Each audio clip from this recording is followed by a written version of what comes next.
Hello and welcome to Eerie Earth.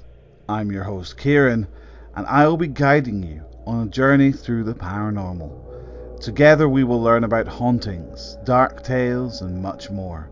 So sit back, relax, and join me as we explore this eerie earth. In this episode, I am joined by Graeme Milne, a Scottish author, to talk about his brand new book, When Day Becomes Night, a collection of dark tales and ghost stories to chill the bones. This interview was recorded on the 5th of September 2023. Enjoy. Hello, Graeme. Welcome to Eerie Earth. Thank you for joining me this evening. Hi, Kieran. Thanks for having me. No problem at all. So I've asked you to come on Eerie Earth tonight to talk about your brand new book that you've just released, When Day Becomes Night, a series of spooky ghost stories. Yes, thank you. Yes, it's just literally out now, so it's quite exciting. So it's a bit of a departure for me.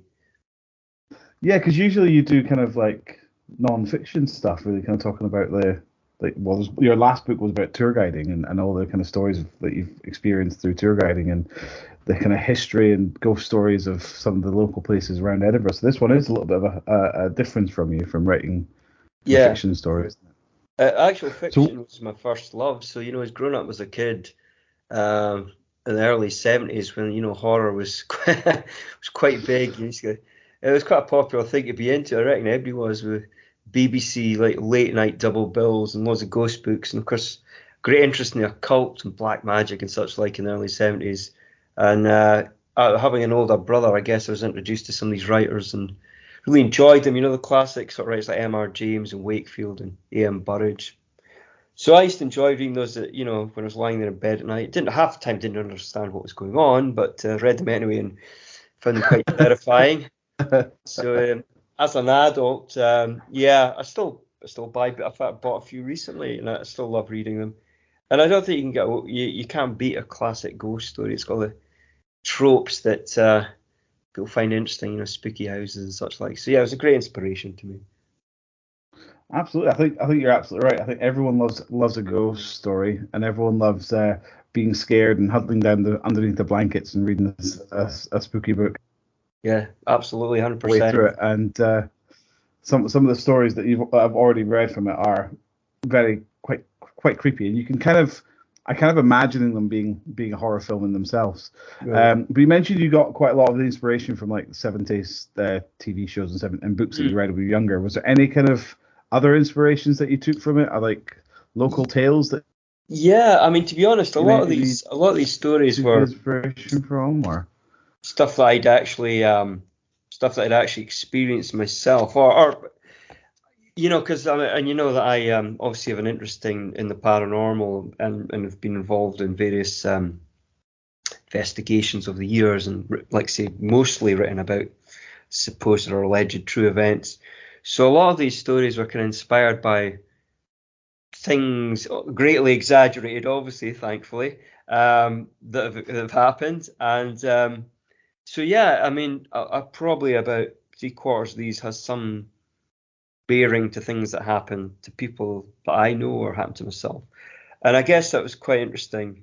And it was quite fun to take those, at the time, vaguely unsettling experiences or stories and kind of try and exaggerate them to a point where they would hopefully be a little more terrifying. That was the plan anyway. well, I think it certainly worked. But you obviously you mentioned that you're a paranormal investigator. How long have you been doing that for?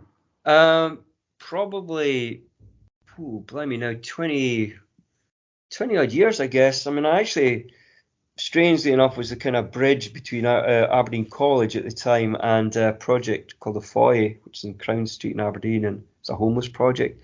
So I was kind of working between the two with groups to try and get them, qualifications, etc. And turned out one of the girls at the time was wanting to investigate sort of haunted Aberdeen, and there'd been a few books out in the past, and some pretty decent ones as well. But anyhow, so I sort of helped her do a wee bit of research, and I thought, God, this is really fascinating. And that was, she got that little bit of project done in the qualification. That was fine.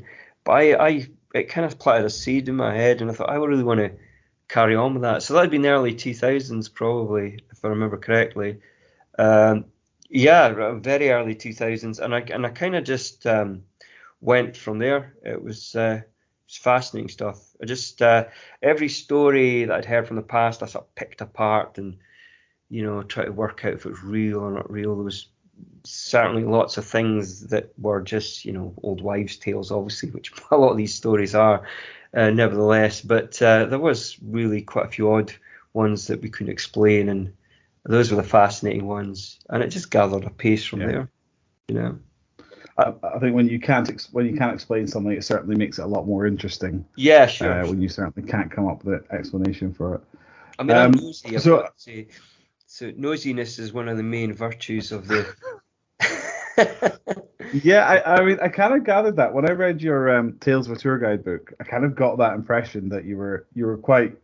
I'm not taking no for an answer. If I want to go and have a look at something, if I want to learn something, I'm just going to go and do it. Yeah, used to sneak into buildings and try and bribe people, all that kind of stuff to try and get in somewhere just to poke around. Sometimes worked, sometimes you had to run fast depending on the situation. But anyway, that's another story. What I find really interesting about this book, from what I've read, is all of your inspirations. But all these stories, are they coming from your head, or are they coming from stories that people have told you in the past, or? It's a mixture of things, to be honest. Some are stories that have happened to people, or experiences, and other things that I've experienced myself. There's one story called Debris, which basically, I don't know if you've read it yet, is that a guy goes and takes photographs out of an old deserted building, because he's interested in antiquated buildings. I've just finished that one. Just finished that one. Well, that was based on a real event. I actually did. I mean, I've got about probably 200 photographs from that building at home. It was a deserted old building. It had been derelict for years, and it was tucked away back of a lane beside a pub called the Tilted Wig, which I'm sure you remember, on the Castlegate area of Aberdeen. I do, yeah. And it was absolutely fascinating, and I saw it. I saw it from this car park. It was a multi-story car park behind. I was up there taking photographs, and I saw this smashed window, and I looked and I thought, God, what is this? What is this building? I could see old furniture and things. Coincidentally, I was working at the art gallery at the time, and one of my jobs, was taking people around old buildings and what have you. And I heard through the grapevine that this building was being done up, so I kind of blagged my way in there, and the guy just said, "Yeah, you go help yourself, walk about and take photographs." And it was crazy. It was been deserted for years. It was, honestly, God, there was about a foot of pigeon muck everywhere, just dead pigeons everywhere. It was horrendous. And I crept around in this creepy building, but behind all that grot was this stunning Georgian house. And I went to the basement after plodding around there for about an hour and a half, and had a really weird experience. So I kind of exaggerated that experience. Literally in the basement there's no lights. It was like a big long tunnel, and they had these basically like archways dug out the stone. It was and they were full of old chests, and there was a bank once upon a time. So there was all this mushed up paperwork. It was really weird. And so I'm poking around there and decided to head back towards the stairs. And at that point, I still swear to this day that something like a dark figure came out from under the stairs and just shot towards me super quick. And it was just, yeah, it was really quite frightening. It just vanished. It just went right through me and vanished. And it was icy cold. And it just literally lasted seconds. And I got myself up that stairs pretty damn quick after that. So basically, yeah, that was the gist of the story that you've read. So I did exaggerate it. Great building, though. It's now luxury flats, as you can imagine. Okay, yeah, a lot of these old buildings get knocked down. Yeah. But yeah, I'm really fascinated with this book because, I mean, we met years and years ago, a long time ago, when you were writing your books about Aberdeen. Yeah, that's right.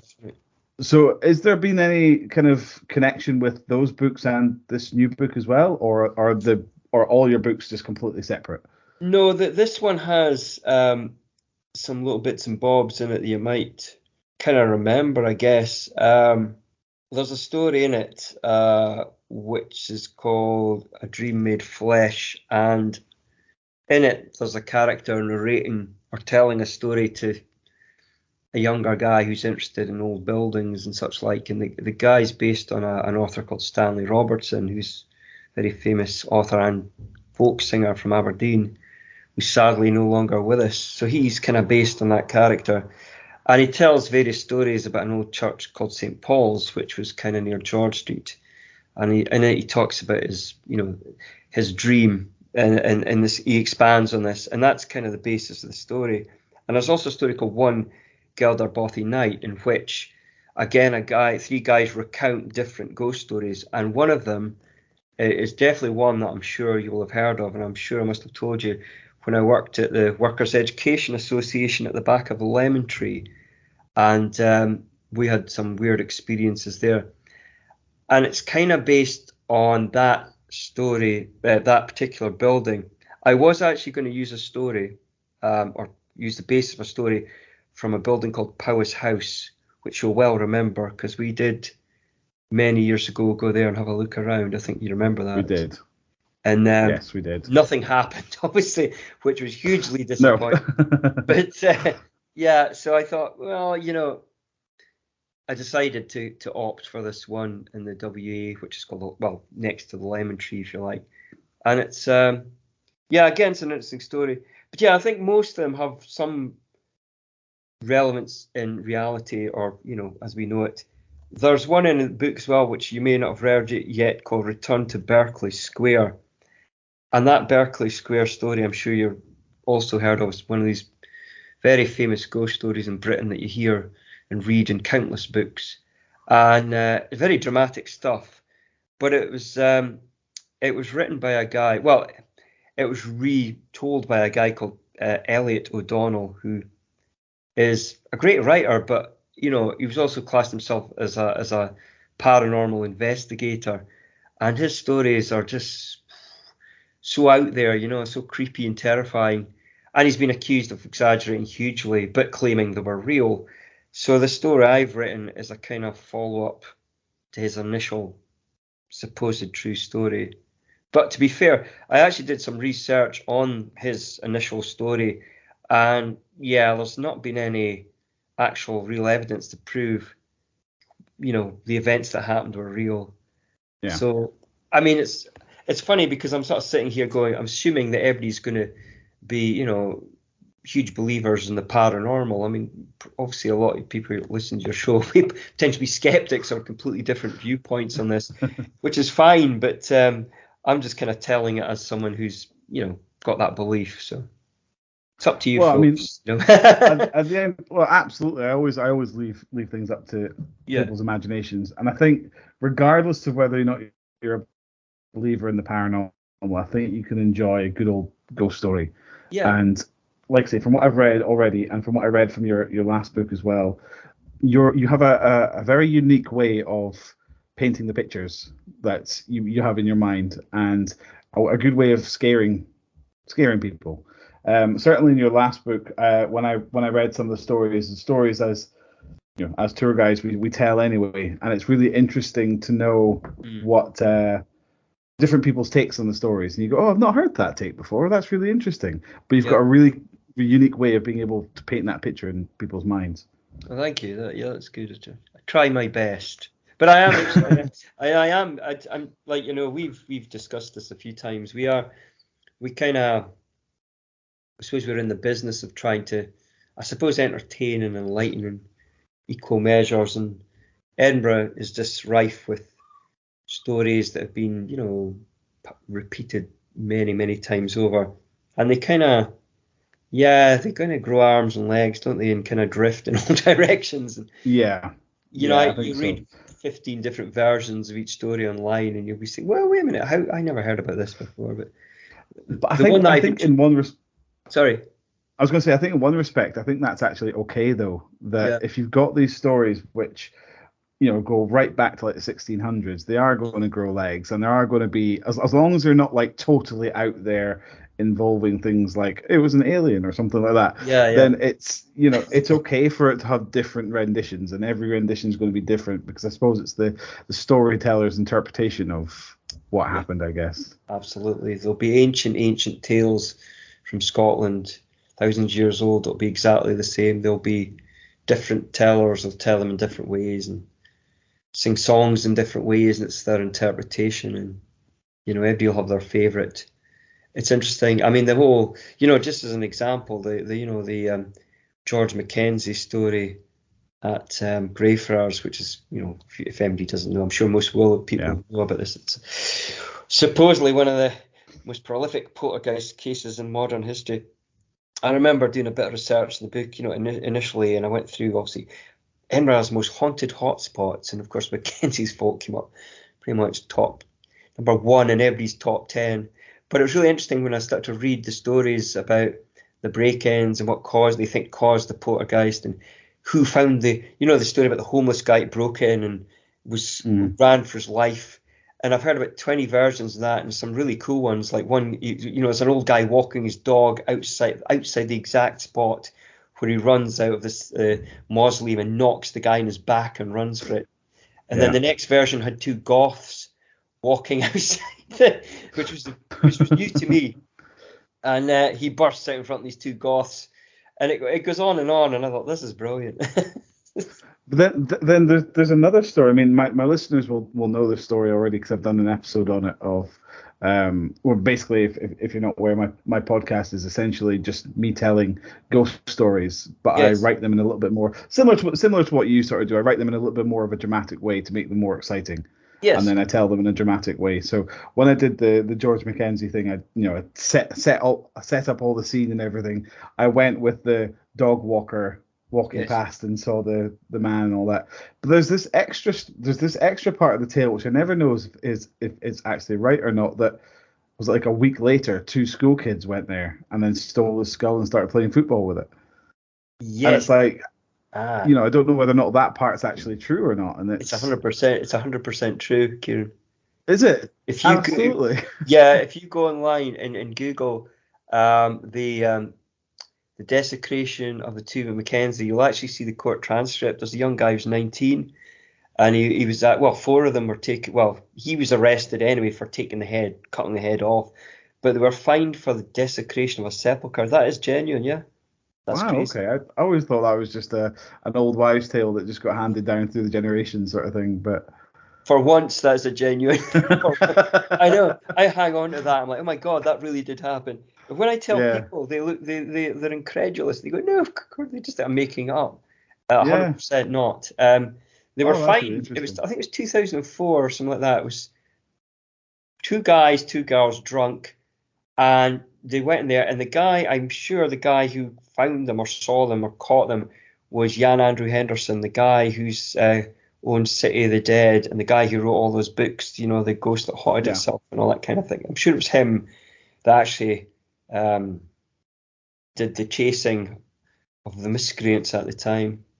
Yeah, it's pretty mental. I got a phone call from my mate. I was living in Aberdeen, and my mate Jake, who's, me and him moved down here in the 90s. He stayed, I went home. He phones up and says, hey, guess what happened? I said, what?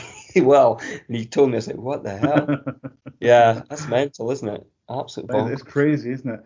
But it's a thing like that. You see all these like TV shows and things like that tell these stories, things like Ghost Adventures and Your Most Haunteds and stuff. Yeah. As a writer, when these people tell the stories, and I know as a storyteller myself, I look at them and I just cringe sometimes because I'm just like, no, you're telling that completely all wrong. Yeah. How, as a writer who's got books published on the matter, how do you feel when you see things like that?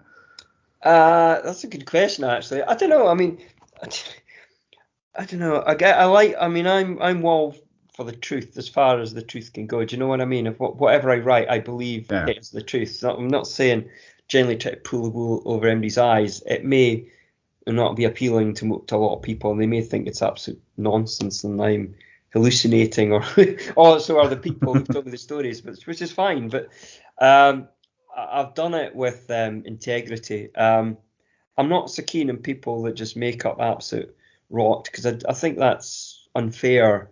I mean, I don't mind if people, of course, everybody embellishes a story, we all do, but it's when it's just plainly made up to titillate or whatever. Well, if you're a serious investigator or whatever, however you view yourself, it doesn't do that whole thing. It does that a disservice, you know what I mean? And if people find out you've you've kind of lied or flannelled. It's like those old spirit photographers in the olden days that used to fake their spirit, and there was some Yeah. actually people who genuinely thought they had been able to photograph spirits, but the whole idea of it was damned because people were just in it for the money and blah blah blah.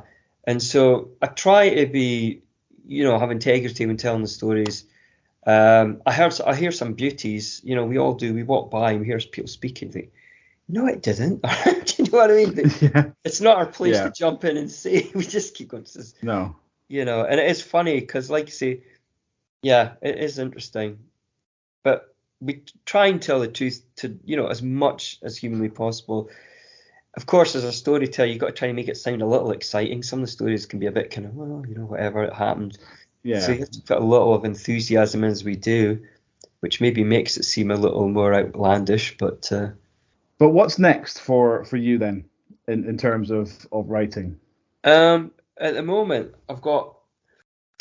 I've just done a couple of articles for the 14. When I say I've submitted a couple of articles for the 14 Times. They said they would have a look, but it doesn't mean it's going in. But anyway, I hope it does it. But I've always wanted to have an article in the 14 Times. So I just did this last week, and currently I've got about 4 books on the go. It's ridiculous. I don't know. I mean, I just can't sit at peace. I cannot. I just like doing these things. Mm. So I've got kind of like I've got a book which is going to be called something along the lines of Told on a Ghost Tour, which sounds a bit of a mouthful. But anyway, the gist of it is that people on my tours or people I know have told me their experiences, and I'm compiling this great big list of experiences that aren't focused in any particular city, but there's stuff from Aberdeen, there's stuff from Hawaii, or stuff from everywhere, dotted all over, and that's the basis of it, and it's quite interesting. I've heard some great stories, and obviously you have to do a little bit of research myself into the areas we're talking about. Got a kids book on the go, which has been on the go for years, which I would like to do something with. Um, Is that and ghost related as well, or is that? no, no, just well, actually, there is one story in it. It's a funny story. It's about one of the main characters on Halloween, so there's a wee ghosty element to it, but it's just somebody dressed up in a sheet. But it's Yeah. and the protagonists are both rodents, which makes it it's not like people. Okay. It's Yeah. like it's like a kid's book, but that's quite. I think that. Well, I found it quite funny writing it. I don't know if anybody else will find it funny, but that was the gist of that. Yeah, a whole rake of things. I've got a really interesting one I'm working on now. About Jim Morrison, but it's a fictional thing. But I Oh, daren't say any more wow. than that at the moment. But I'd like to do something. No, absolutely not. Don't. Yeah, Um, that sounds it's awesome. it's just yeah, we'll see. I'm kind of hoping. I mean, as everyone does who writes, wouldn't it be nice one day to do something that actually could afford you the time to have a slightly different kind of lifestyle. And I Absolutely. I would enjoy writing. I have to say, if I could do that as a living, that'd be great. But Yeah, it would be, wouldn't it? who dares wins and all that. We've talked you were just talking about all these kind of different books that you've got on the go. What's your process when you're writing? Is there a whole host of research that you need to do beforehand, or is it just a case of a little bit of research, then just put pen to paper Um, and just let whatever comes out come out?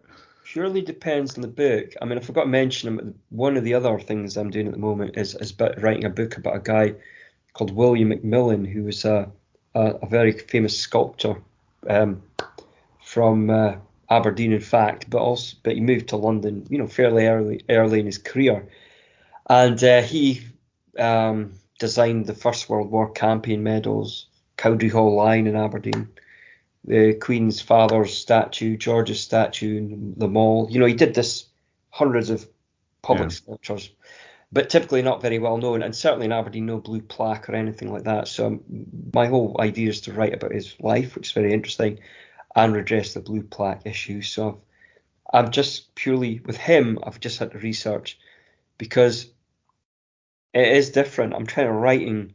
I don't know the guy. Don't know much about his background. It's very little information out there. I've had to piece together all these different things, try and write it, and imagine how life would have been at the time for him. So that's taken a long time because I've got very distinct periods in his life. His school, for example, was very hard to get hold of stuff from then. First World War. Well, that involved obviously going to record offices, and that's still a process. And then you've got all the art stuff. And he did such a broad range of stuff for so many years. It's quite complex. Whereas the ghost thing, what I did was literally start down and had one vague idea for a story and just bolted it, just wrote it down with no, heed to grammar or any of that thing. It was just literally let it flow.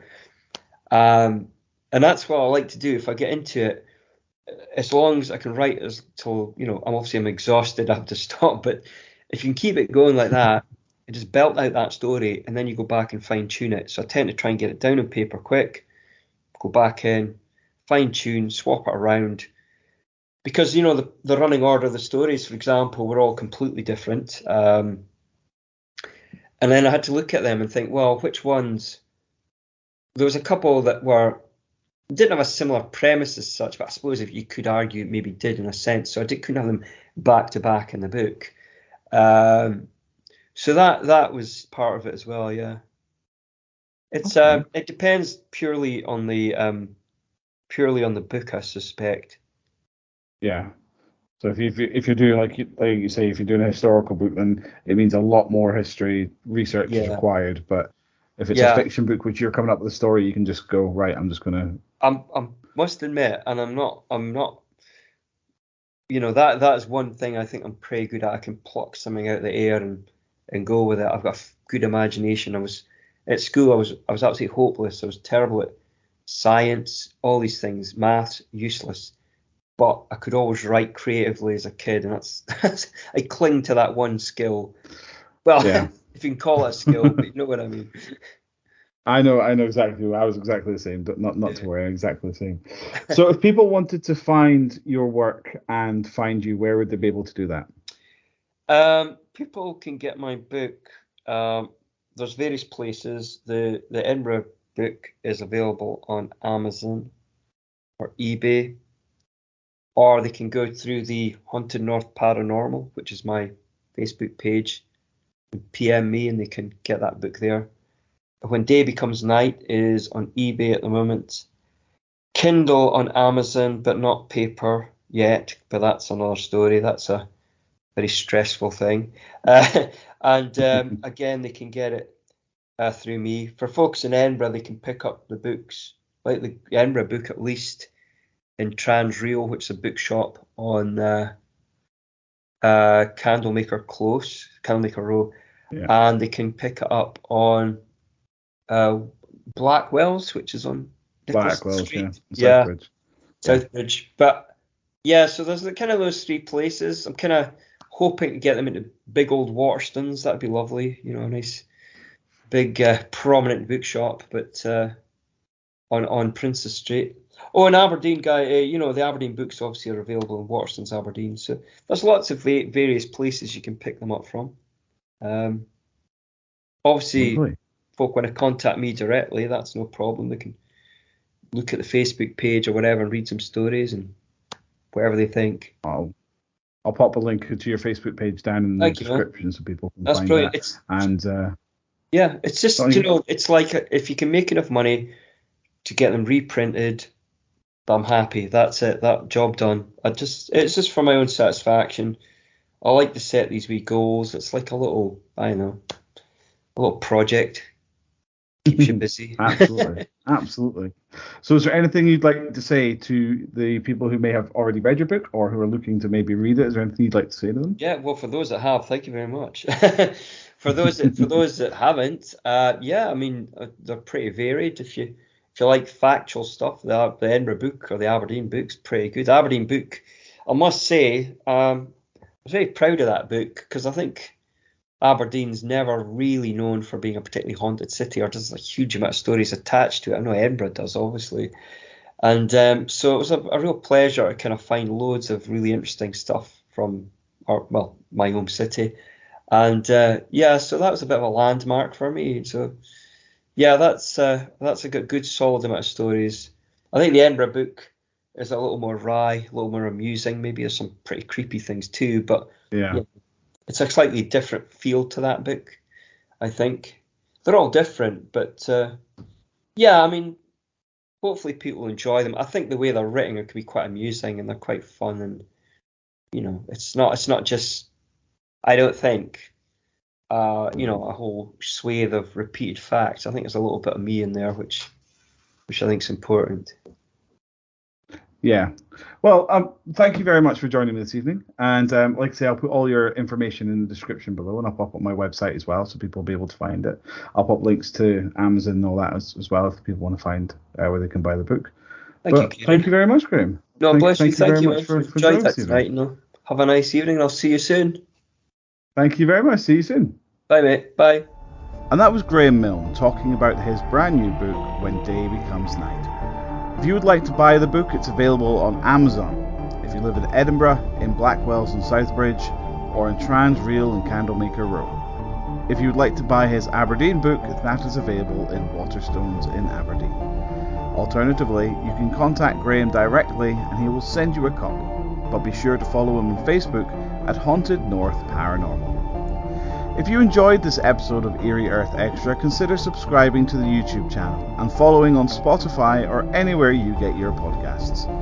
If you would like to support Eerie Earth, then why not join my Patreon, where for the price of a coffee a month you can get a personalised shout out on every upcoming episode of Eerie Earth and future audio dramas.